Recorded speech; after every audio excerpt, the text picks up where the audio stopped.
넓은 펜트하우스 창가에 서서 서울의 야경을 바라보고 있는 서정우 회장의 뒷모습이 보인다. 60대 중반의 나이지만 여전히 꼿꼿한 자세와 날카로운 눈빛을 유지하고 있다. 그의 바로 뒤에는 한 걸음 떨어진 채 정장을 입은 젊은 경호원 김민혁이 묵묵히 서 있다. 민혁의 얼굴은 늘 그렇듯 검은 마스크로 가려져 있다. 회사 내부에서도 외부 행사에서도 심지어 회장과 단둘이 있을 때도 그는 결코 마스크를 벗지 않았다. 정우는 한참 동안 침묵을 지켜오다 갑자기 입을 연다. 민혁 씨, 자네는 가족이 있나? 갑작스러운 질문에 민혁은 잠시 당황하지만 곧 침착한 목소리로 대답한다. 없습니다, 회장님. 고아원에서 자랐습니다. 정우는 민혁을 돌아보지 않은 채 담담하게 말을 이어간다. 그렇군. 난 가족이 있었지만 지금은 혼자야. 아내는 오래전에 떠났고 아들은 찾지 못했네. 그의 목소리에는 수십 년의 세월이 담겨 있었다. 오늘도 그는 과거의 기억 속으로 서서히 빠져들고 있었다. 서정우 회장, 대한민국 최고의 요식업체 맛의 정원의 창업자이자 회장. 그가 이룬 성공은 누구나 부러워할 만한 것이었지만 그 화려한 성공 뒤에는 아무도 모르는 깊은 상처가 숨겨져 있었다. 정우는 다시 창가를 바라보며 과거로 시선을 돌린다. 30년 전 그는 작은 길거리 포장마차를 운영하는 평범한 요리사에 불과했다. 비가 오나 눈이 오나 매일 새벽 4시에 일어나 시장으로 향했다. 가장 신선한 재료를 고르는 안목은 타고난 것이었다. 손에는 칼을 쥐고 요리하며 생긴 거친 굳은 살이 박히고 얼굴은 주방의 열기에 그을려 있었지만 그의 눈빛만큼은 언제나 열정으로 가득 차 있었다. 정우 씨, 오늘도 일찍 가는구나. 시장 상인의 목소리에 정우는 고개를 끄덕였다. 그의 하루는 언제나 새벽부터 시작됐다.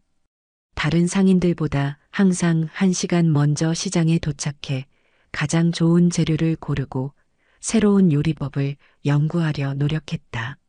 한식, 일식, 중식, 양식, 그는 모든 요리를 배우려고 했다.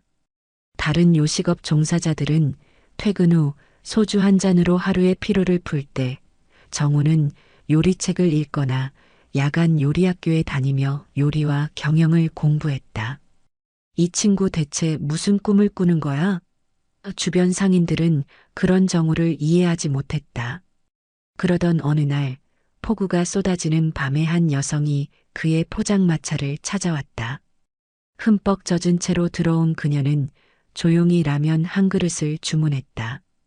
이런 날씨에 어쩐 일로 밖에 나오셨어요? 정우가 물었다. 당직 근무가 있었어요. 한지영이라는 이름의 그녀는 쓸쓸하게 미소 지었다.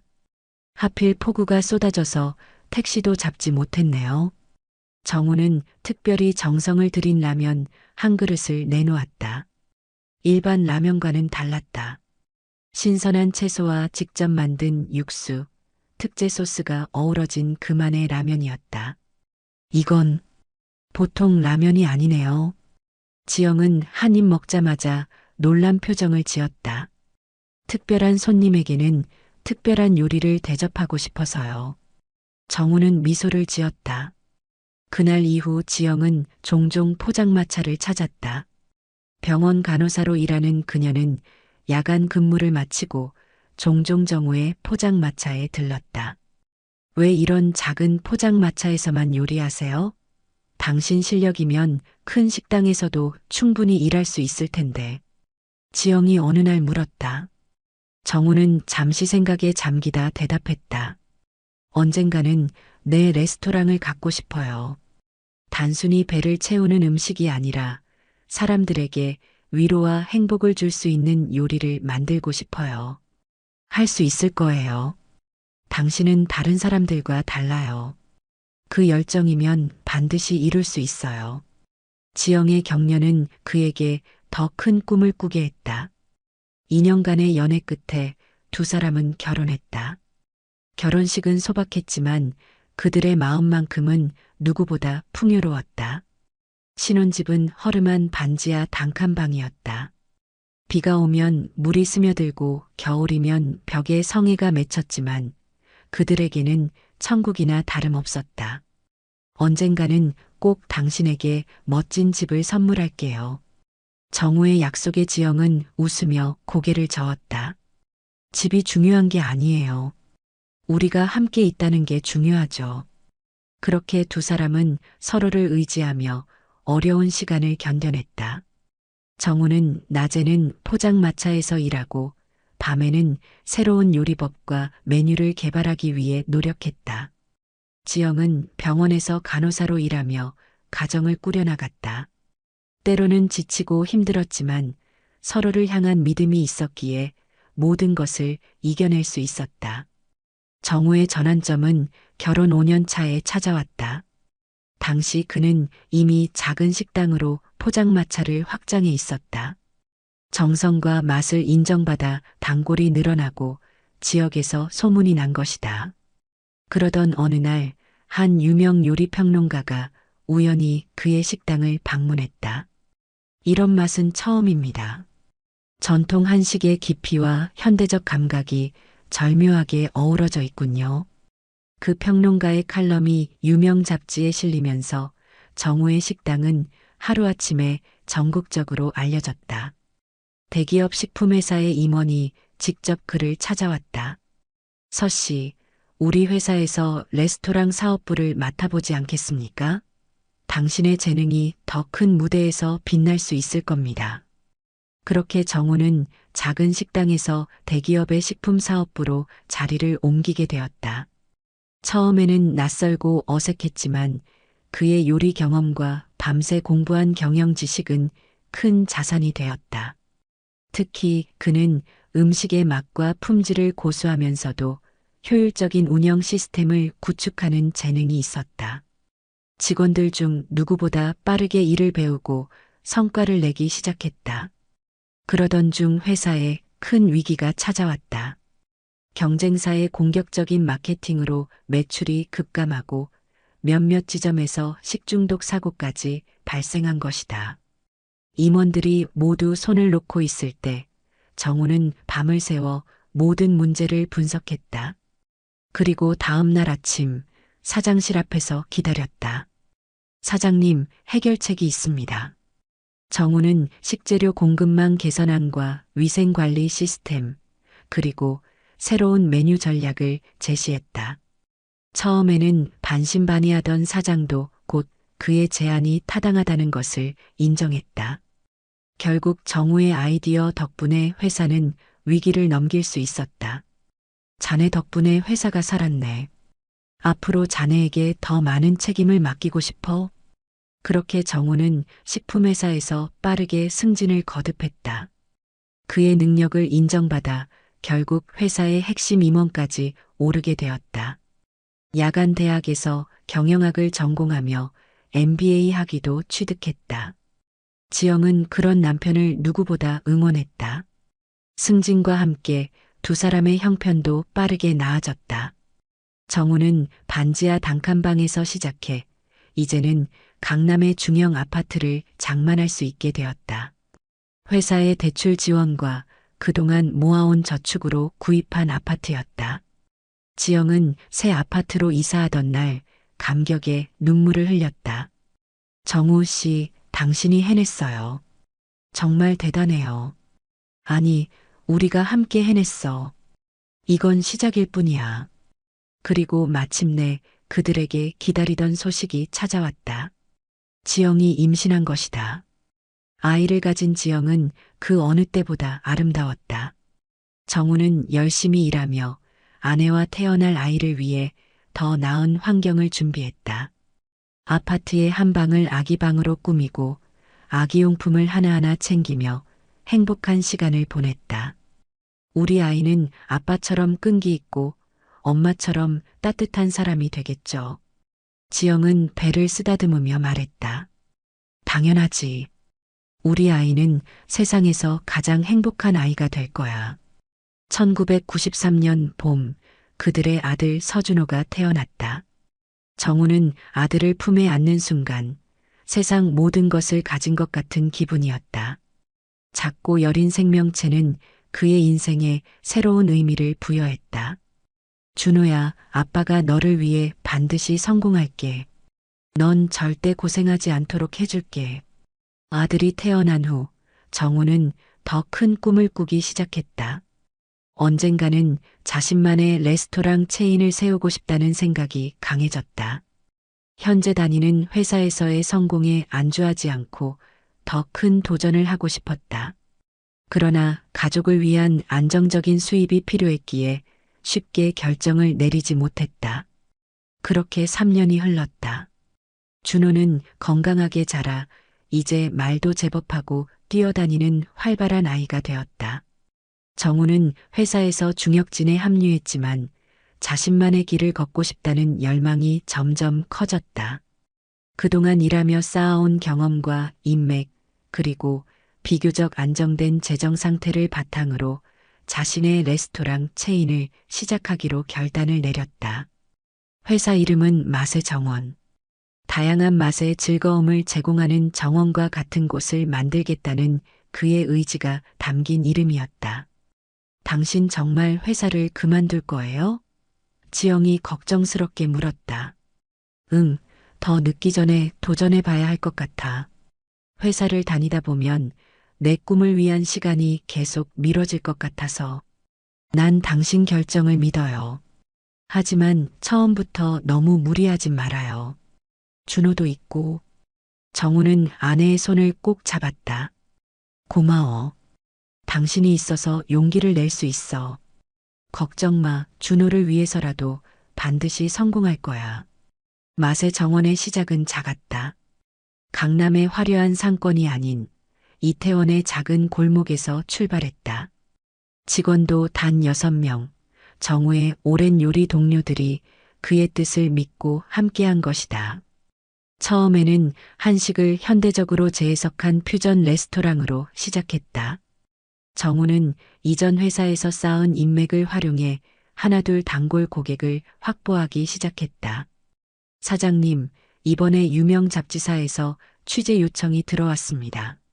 매니저가 전화를 건네자 정우는 눈을 빛냈다. 드디어 우리가 기다리던 기회군요. 음식 전문 잡지의 특집 기사였다. 맛의 정원에게는 전국적인 인지도를 얻을 수 있는 기회였다. 정우는 모든 것을 걸고 최고의 요리를 준비했다.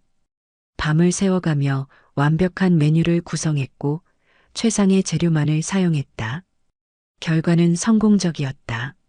맛의 정원은 그 잡지에서 올해의 발견으로 선정되었고 정우는 혁신적인 한식 셰프로 소개됐다. 그는 매일 주방을 직접 지휘하며 품질을 관리했다. 기대 이상의 맛과 서비스로 고객들의 입소문이 퍼졌고 곧 예약 없이는 자리를 구하기 어려울 정도가 되었다. 서 셰프님, 자네 가게가 요즘 핫하다던데 우리 사업 파트너들도 한번 데려가고 싶네. 입소문을 타고 맛의 정원에는 점점 더 많은 고객이 찾아오기 시작했다. 직원 수는 빠르게 늘어났고 매장도 확장했다. 지영은 간호사 일을 그만두고 매장 관리를 돕기 시작했다. 그녀의 세심함과 따뜻한 성격은 직원들의 단결력을 높이는 큰 역할을 했다. 준호도 어느새 유치원에 다니는 나이가 되었다. 아침마다 아빠가 출근 준비를 하면 준호는 그의 요리사 모자를 들어주며 말했다. 아빠, 오늘도 맛있는 건 많이 만들어요. 그래, 아빠가 정말 맛있는 음식을 만들게. 행복한 나날이 이어졌다. 맛의 정원은 창립 3년 만에 서울 곳곳에 분점을 낼 정도로 성장했다. 정우의 뛰어난 요리 실력과 경영 능력, 그리고 정직한 사업 방식이 빛을 발했다. 사람들은 그를 음식의 마법사라 부르기 시작했다. 그러나 1997년 말 한국을 강타한 IMF 외환위기는 맛의 정원에도 큰 타격을 주었다. 사람들이 외식을 줄이고 기업들의 회식이 취소되면서 매출이 급감하기 시작했다. 외식업계 전체가 휘청거렸다. 거대한 파도가 밀려오듯 위기는 갑작스럽게 찾아왔다. 하루아침에 금융권은 대출을 회수하기 시작했고 회사 자금 사정은 급격히 악화되었다. 정우는 사무실에 밤늦게까지 남아 해결책을 찾기 위해 고민했다. 직원들의 급여를 제때 주기 위해 개인 재산까지 투입했지만 상황은 나아질 기미가 보이지 않았다. 사장님, 이대로 가다간 회사가 무너집니다. 일단 인원 감축을 해야 합니다. 재무 담당자가 조심스럽게 제안했다. 정우는 고개를 저었다. 직원들은 마지막까지 지켜야 해. 다른 방법을 찾아보자. 그는 모든 매장을 재검토하고 회사의 자산을 정리하기 시작했다. 그러나 당시 부동산 시장도 얼어붙어 죗값을 받기 어려웠다. 결국 정우는 마지막 카드를 꺼내들었다. 강남에 있는 자신의 아파트를 담보로 추가 대출을 받은 것이다. 여보, 집까지 걸면 어떡해요? 지영이 걱정스럽게 물었다. 지금은 회사를 살리는 게 우선이야. 걱정 마. 분명히 이 위기도 곧 지나갈 거야. 하지만 상황은 생각보다 빠르게 악화되었다.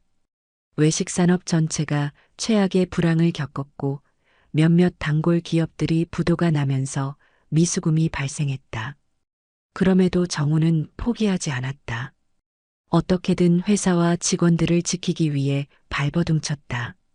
어느 날 밤 사무실에서 늦게까지 일하던 정우는 가슴에 심한 통증을 느꼈다. 과로와 스트레스가 쌓여 심장에 무리가 온 것이다.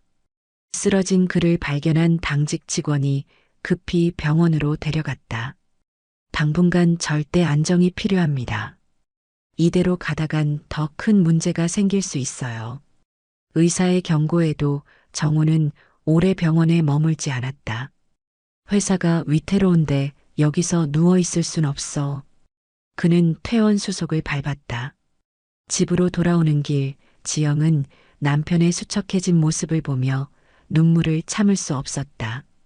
한때 당당하고 힘찬 모습은 온데간데없고 피곤함과 근심이 깊게 패인 얼굴만 남아 있었다. 이제 그만해요. 회사보다 당신 건강이 더 중요해요. 걱정 마. 난 괜찮아. 직원들 가족들도 우리 책임이야. 그날 밤 준호는 아버지의 무릎에 앉아 그동안 그린 그림을 보여주었다. 아이의 그림 속에는 맛있는 음식을 만드는 아빠의 모습이 그려져 있었다. 아빠는 세상에서 제일 맛있는 음식을 만드는 사람이에요. 준호가 자랑스럽게 말했다. 정우는 아들을 꼭 안아주었다.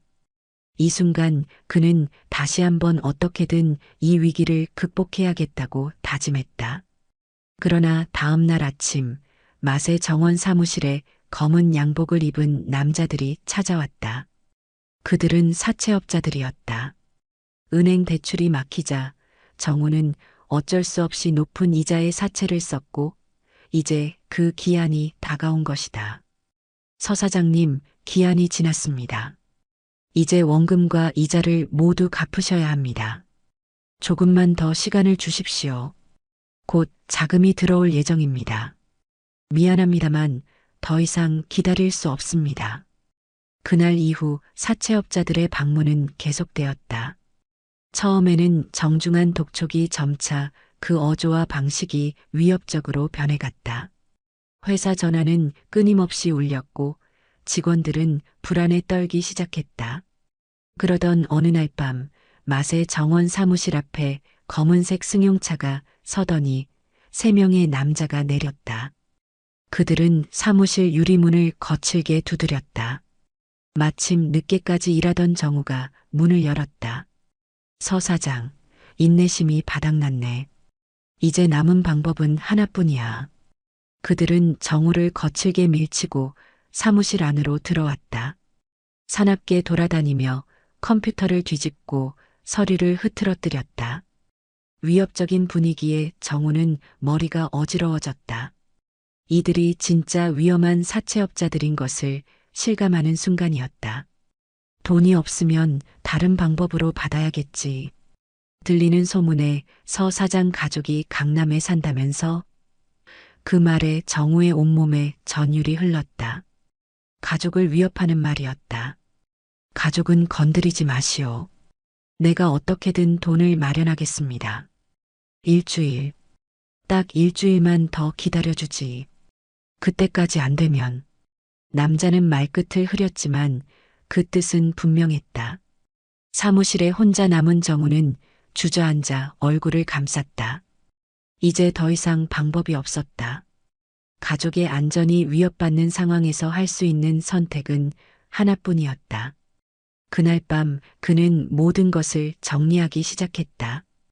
다음 날 아침 정우는 평소보다 일찍 일어나 준호의 방으로 갔다. 아직 잠든 7살 아들의 얼굴을 오래도록 바라보았다. 마지막으로 보는 것처럼 아들의 모든 것을 기억하려 했다. 작은 손가락, 도톰한 볼, 긴 속눈썹. 손으로 아들의 머리카락을 살짝 쓰다듬었다. 미안해, 준호야. 아빠가 약속을 지키지 못해서. 거실로 나온 정우는 지영에게 차분히 말했다. 나 좀 나갔다 올게. 중요한 미팅이 있어. 아침은? 지영이 걱정스럽게 물었다. 괜찮아. 밖에서 먹고 갈게. 현관에서 신발을 신으며 정우는 마지막으로 집안을 둘러보았다. 모든 것이 그대로인데 무언가 작별을 고하는 듯한 기분이었다. 그는 깊게 한숨을 내쉬었다. 지영아. 응? 고마워. 그동안 정말 고마웠어. 지영은 의아한 표정을 지었지만 정우는 더 이상 말을 잇지 않고 문을 열고 나갔다. 그것이 가족과의 마지막 대화였다. 정우는 곧장 변호사 사무실로 향했다. 거기서 모든 재산을 지영 명의로 이전하는 서류를 작성했다. 가족을 지키기 위한 최소한의 조치였다. 그리고 짧은 편지 하나를 남겼다. 지영에게 미안하다. 내가 너무 무리했어. 하지만 걱정하지 마. 모든 걸 내 명의로 해뒀으니 너와 준호는 괜찮을 거야. 회사 일은 내가 책임질게. 준호에게 아빠가 나쁜 사람이 아니라고 말해줘. 언젠가 반드시 돌아올게. 사랑해. 그 후 정우는 짐을 최소한으로 챙겨 서울을 떠났다. 목적지는 멀리 부산. 그곳에서 새 출발을 하기로 했다. 가족을 위험에서 멀어지게 하기 위한 선택이었다. 사채업자들이 그를 찾지 못하면 가족도 건드리지 않을 것이라 생각했다. 지영은 남편이 갑자기 사라진 이유를 이해하지 못했다. 편지 내용으로 상황의 심각성을 짐작할 수 있었지만 왜 함께 해결하지 않고 홀로 떠났는지 받아들이기 어려웠다. 경찰에 실종 신고를 하고 찾아보았지만 정우는 흔적도 없이 사라졌다. 사채업자들은 결국 정우의 집을 찾아왔지만 모든 재산이 지영 명의로 되어 있어 손을 대지 못했다. 그러나 그들은 끈질기게 지영을 괴롭혔다. 밤낮으로 전화를 걸어 협박하고 때로는 집 앞까지 찾아와 위협했다.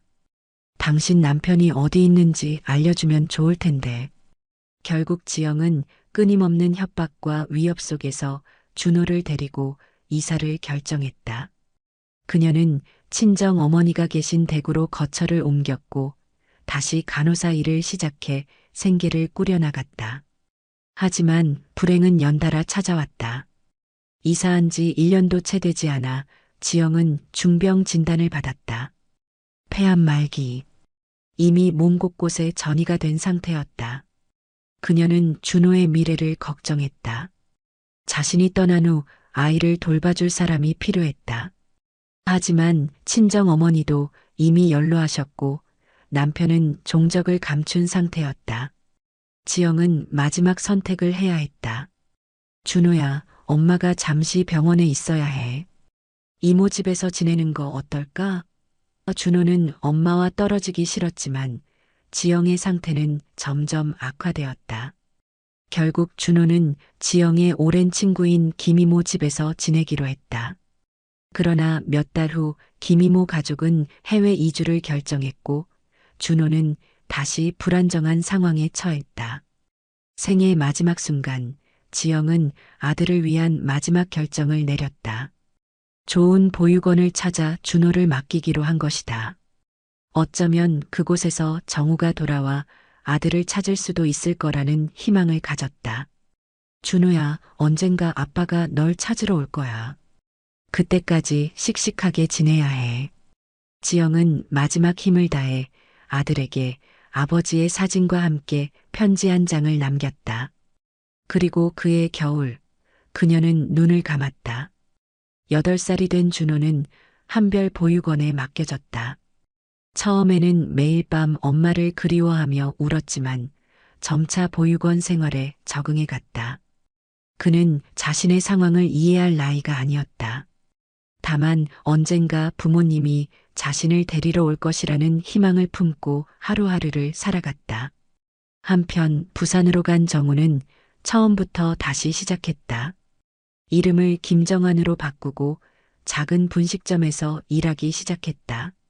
사채업자들의 추적을 피하기 위해 가명을 사용했다. 낮에는 주방장으로 일하고 밤에는 요리학원에서 강사로 부업을 했다. 그렇게 5년이 지났다. 부산에서의 정우는 성실함과 요리 실력으로 인정받으며 점차 자리를 잡았다. 다시 작은 식당을 차려 사업을 시작했고 이번에는 무리한 확장 없이 안정적으로 성장해 나갔다. 10년 만에 그는 부산 요식업계에서 알아주는 중견 기업가가 되었다. 사업이 안정되자 정우는 마침내 가족을 찾기로 결심했다. 사채업자들의 위협도 이제는 지난 일. 그는 가족이 여전히 서울의 그 집에 살고 있기를 바라며 고향으로 향했다. 하지만 그곳에는 이미 다른 가족이 살고 있었다. 그는 지영의 친정을 찾았고 그곳에서 모든 비극적 소식을 듣게 되었다. 지영의 병과 죽음, 그리고 준호가 보육원에 맡겨졌다는 사실까지. 한별 보육원이라고 했나요? 정우의 눈에 눈물이 고였다. 하지만 한별 보육원에 도착했을 때 또 다른 충격이 기다리고 있었다. 준호는 이미 그곳을 떠난 지 오래였다. 보육원 측에서는 몇 년 전 입양이 되었다고 했지만 입양 가정의 정보는 공개할 수 없다고 했다. 제 아들입니다. 찾을 권리가 있지 않습니까? 죄송합니다만 법적으로 입양 가정의 정보는 보호되어야 합니다. 정우는 무너져 내렸다. 그는 모든 방법을 동원해 준호를 찾으려 했지만 입양 기록은 철저히 비밀로 유지되어 있었다. 깊은 상실감에 빠진 정우는 다시 모든 것을 정리하고 서울로 돌아왔다. 부산에서의 사업을 매각하고 모든 자원을 동원해 맛의 정원을 다시 세웠다. 이번에는 과거의 실패를 교훈 삼아 더 철저하게, 더 신중하게 사업을 진행했다. 성공을 위한 집념이 그를 밀어붙였다. 어쩌면 크게 성공해 이름을 알리면 준호가 자신을 찾아올지도 모른다는 희망이 있었다. 20년이 흐른 2023년 맛의 정원은 대한민국 5대 외식 기업 중 하나로 성장했다. 서정우, 요식업계의 혁신가이자 자수성가한 기업인으로 널리 알려졌다. 그의 성공 스토리는 많은 이들에게 귀감이 되었지만 누구도 그가 매일 밤 아들과 아내의 사진을 보며 눈물 흘린다는 사실은 알지 못했다. 회장님, 새 경호원이 도착했습니다. 비서가 정우의 사무실 문을 두드렸다. 들어오게 하게. 정우는 창가에서 고개를 돌렸다. 문이 열리고 30대 중반의 젊은 남자가 들어왔다. 키가 크고 체격이 좋았으며 깔끔한 정장 차림에 예의 바른 자세가 인상적이었다. 그의 얼굴 아래쪽은 검은 마스크로 가려져 있었다. 안녕하십니까, 회장님. 김민혁이라고 합니다. 오늘부터 회장님의 경호를 맡게 되었습니다. 정우는 새 경호원을 유심히 살펴보았다. 특별히 눈에 띄는 점은 없었지만 어딘가 모르게 친근한 느낌이 들었다. 자네 이전에는 어디서 일했나? 청와대 경호처에서 5년, 그리고 해외 VIP 경호 업무를 3년 했습니다. 좋아. 자네를 추천한 사람이 자네 실력을 높이 평가하더군. 기대하고 있겠네. 그렇게 김민혁은 서정우의 전담 경호원이 되었다. 처음에는 형식적인 관계였지만 시간이 지날수록 정우는 민혁에게 이상한 친밀감을 느꼈다. 특히 그의 진지하고 성실한 모습은 젊은 시절 자신을 떠올리게 했다. 민혁은 맡은 일에 최선을 다했다. 정우의 일정을 완벽히 파악하고 항상 한 발 앞서 모든 상황을 대비했다. 그는 단순한 경호 업무 외에도 회장의 건강을 챙기고 때로는 개인적인 심부름까지 했다. 하지만 한 가지 특이한 점이 있었다. 민혁은 어떤 상황에서도 마스크를 벗지 않았다. 식사 시간에도 따로 자리를 마련해 혼자 먹었고, 심지어 회장과 단둘이 있을 때도 마스크는 항상 얼굴을 가리고 있었다. 민혁 씨, 자네는 가족이 있나? 어느 날 정우가 문득 물었다. 없습니다, 회장님. 고아원에서 자랐습니다. 그 말에 정우는 가슴이 찔린 듯했다. 그의 아들 준호도 지금쯤 민혁과 비슷한 나이일 것이다. 그도 이렇게 홀로 자랐을까? 그 생각에 정우는 민혁에게 더 각별한 관심을 갖게 되었다. 6달이 지난 어느 날, 마세 정원 본사에서 중요한 프로젝트 발표회가 열렸다. 정우는 직접 단상에 올라 신규 사업을 소개하고 있었다. 민혁은 평소처럼 무대 옆에서 경계를 늦추지 않고 회장을 지켜보고 있었다. 그때였다. 관중석에서 갑자기 한 남자가 벌떡 일어나 소리를 질렀다. 서정우, 내 때문에 내 인생이 망했다. 다 갚아줄 거야. 그리고 남자는 재킷 안에서 무언가를 꺼내기 시작했다. 순간적으로 민혁은 그것이 위험한 물건임을 직감했다. 그는 지체 없이 무대로 뛰어올라 정우를 몸으로 감쌌다. 조심하십시오, 회장님. 바로 그 순간 날카로운 물체가 날아와 민혁의 얼굴을 스쳤다. 마스크가 찢어지며 그의 얼굴이 드러났다. 오른쪽 뺨에는 깊은 흉터가 있었다. 경호팀과 경찰이 즉시 범인을 제압했고 민혁은 응급 처치를 받았다. 민혁? 괜찮나? 빨리 병원으로 데려가게. 정우는 민혁의 상태를 걱정했다. 괜찮습니다, 회장님. 깊지 않은 상처입니다. 하지만 정우의 시선은 민혁의 얼굴에 고정되어 있었다. 특히 오른쪽 뺨의 흉터에. 그것은 단순한 흉터가 아니었다. 독특한 모양의 흉터, 마치 작은 달 모양 같았다. 정우는 숨을 멈췄다.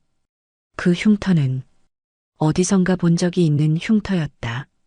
병원으로 이동하는 차 안에서 정우는 민혁의 손을 꼭 잡았다.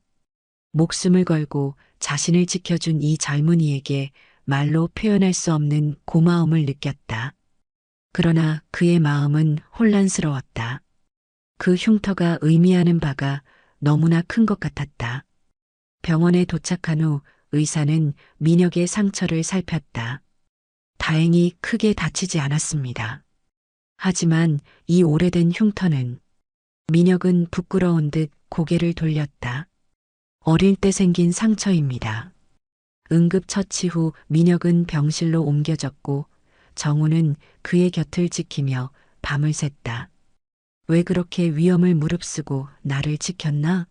자네 목숨이 위험할 수도 있었는데. 정우가 조용히 물었다. 민혁은 희미하게 웃었다. 그게 제 일이니까요. 게다가 회장님은 제게 특별한 분입니다.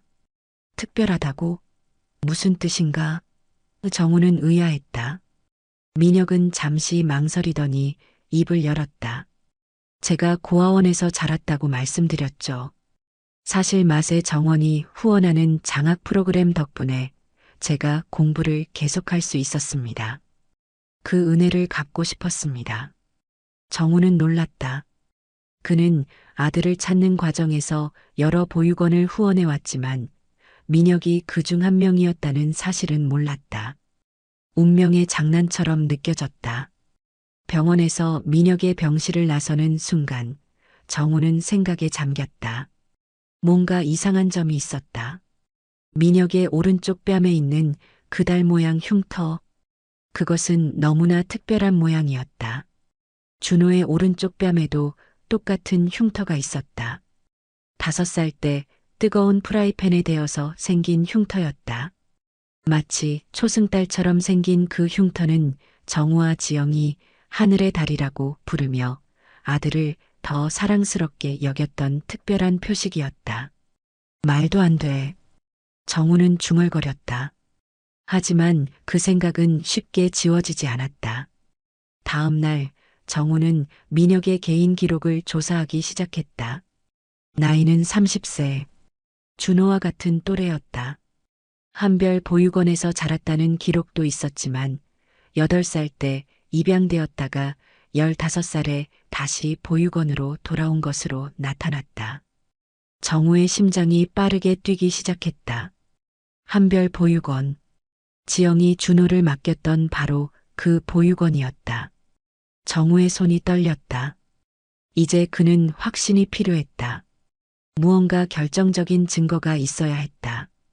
병원을 다시 찾은 정우는 민혁이 잠든 사이 그의 소지품을 살펴보기로 했다.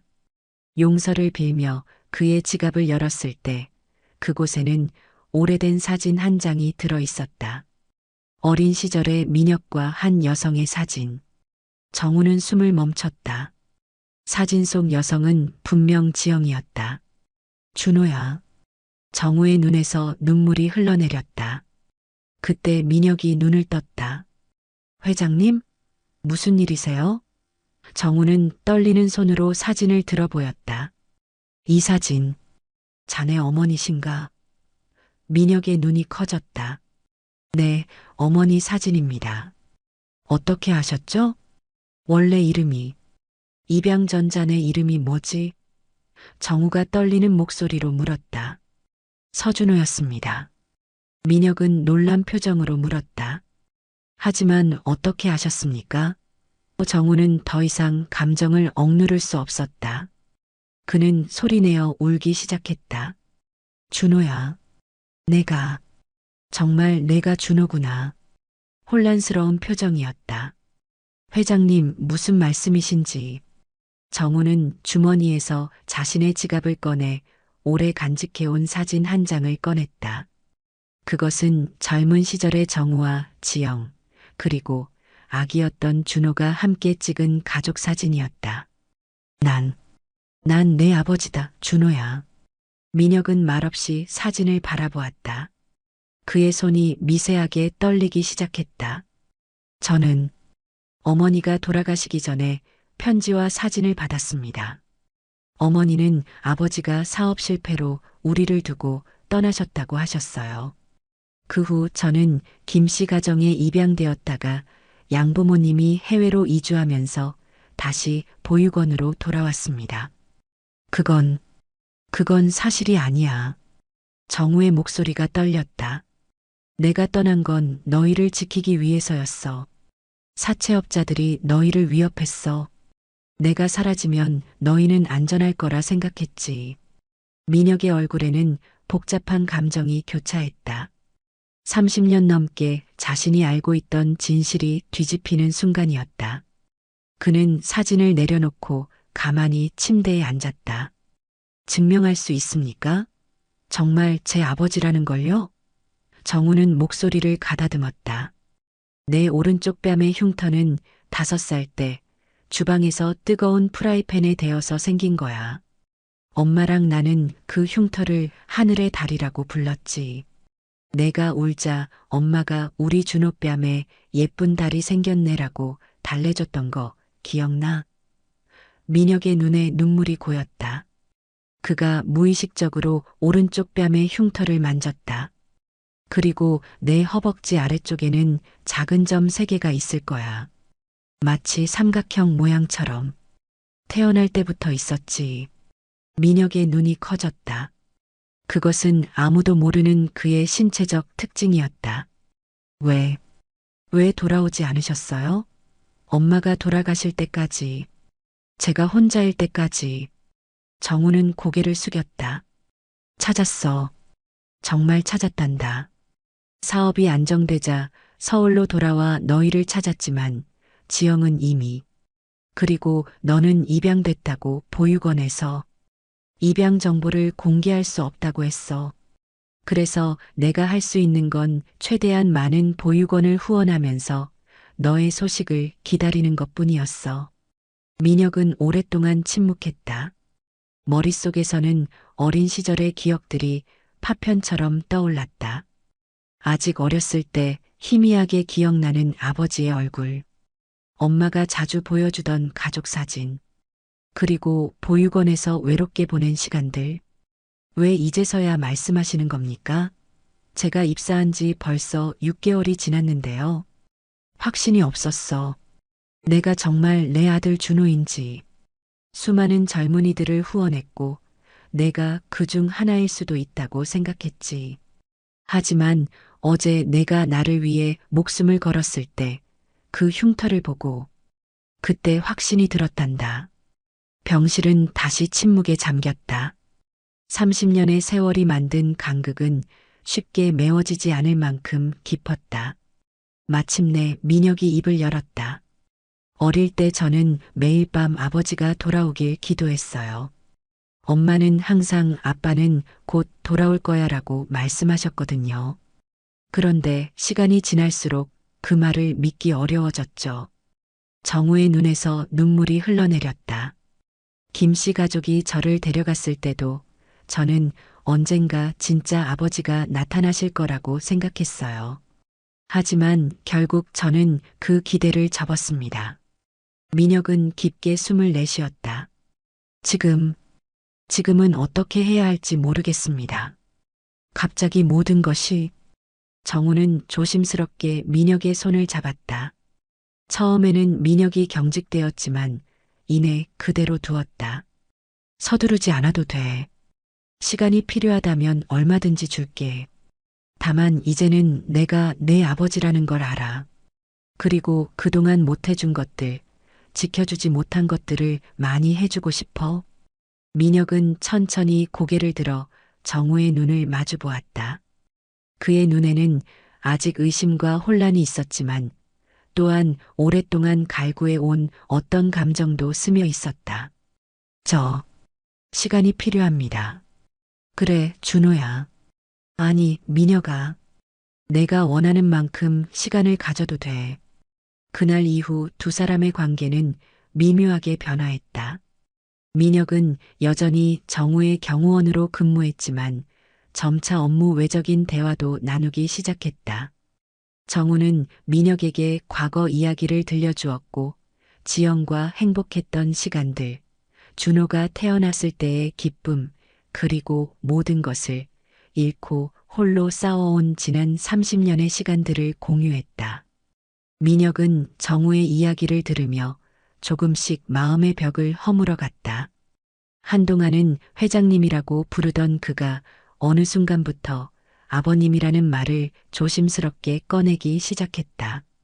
처음에는 어색했지만 그 한마디가 30년의 세월을 조금씩 메워갔다.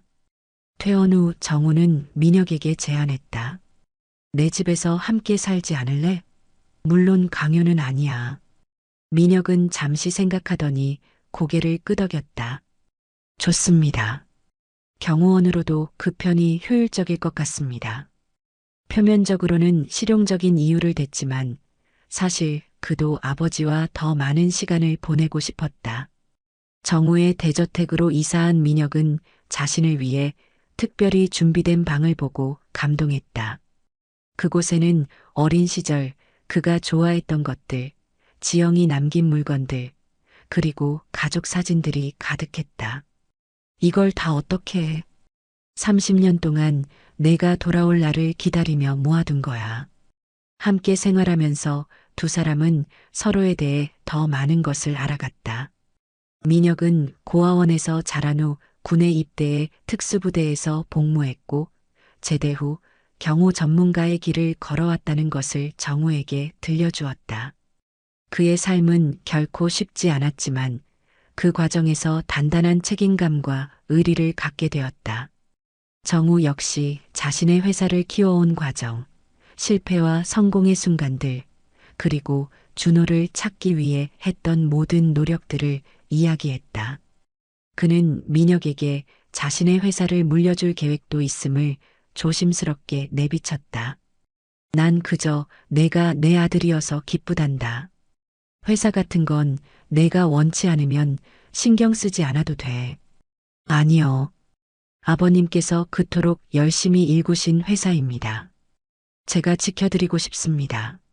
몇 달이 지나 정우는 민혁을 공식적으로 자신의 아들로 인정하는 기자 회견을 열었다. 세간의 의심과 궁금증 속에서 DNA 검사 결과까지 공개하며 민혁의 정체성을 확립했다. 이제 민혁은 서준호라는 이름으로 마세 정원의 후계자로 공식 발표되었다. 인생의 아이러니였다. 정우가 가족을 지키기 위해 떠났던 그 결정이 결국 가족을 잃게 만들었고 30년의 시간이 흐른 후에야 아들을 되찾을 수 있었다. 하지만 두 사람은 더 이상 과거에 연연하지 않기로 했다. 남은 시간, 함께할 수 있는 시간이 소중했다. 창가에 서서 서울의 야경을 바라보는 정우의 뒤로 준호가 다가왔다. 이제 그는 마스크를 쓰지 않았다. 오른쪽 뺨에 달 모양 흉터가 보였지만 그것은 더 이상 숨겨야 할 상처가 아니었다. 아버님, 이제 들어가세요. 늦었습니다. 정우가 뒤돌아보며 미소 지었다. 내가 내 곁에 있다는 게 아직도 꿈만 같구나. 저도 그렇습니다. 하지만 이제 현실입니다. 우리는 다시 가족이 되었으니까요. 정우는 아들의 어깨를 감싸 안았다. 미안하다, 준호야. 아빠가 너무 늦게 돌아왔구나. 괜찮습니다, 아버님. 중요한 건 돌아오셨다는 겁니다. 두 사람은 나란히 창가에 서서 밤하늘을 바라보았다. 어딘가에서 지영이 그들을 지켜보고 있을 것만 같았다. 30년 동안의 아픔과 그리움을 뒤로하고 이제 그들은 새로운 시작을 맞이했다. 가족으로서의 시작을. 그날 밤 정우는 오랜만에 편안한 잠을 이룰 수 있었다. 더 이상 악몽에 시달리지 않았고 공허함에 괴로워하지 않았다. 그의 가슴은 평화로움과 감사함으로 가득 찼다. 마침내 그가 찾던 것을 찾았다. 돈도 명예도 권력도 아닌 진정한 행복. 바로 가족이었다. 준호 역시 오랜 시간 마음속에 품어온 공허함이 채워지는 느낌이었다. 그의 인생에 항상 빈자리로 남아있던 퍼즐 조각이 마침내 제자리를 찾은 것이다. 그는 더 이상 검은 마스크 뒤에 자신의 상처와 정체성을 숨길 필요가 없었다. 그의 상처는 이제 그와 아버지를 연결해준 소중한 끈이 되었다. 시간은 모든 것을 씻어내고 때로는 잃어버린 것들을 되돌려주기도 한다. 서정우와 서준호의 이야기는 어떤 시련과 이별이 있더라도 진정한 가족의 연결은 결코 끊어지지 않는다는 것을 보여주었다. 그들의 새로운 여정은 이제 막 시작되었다.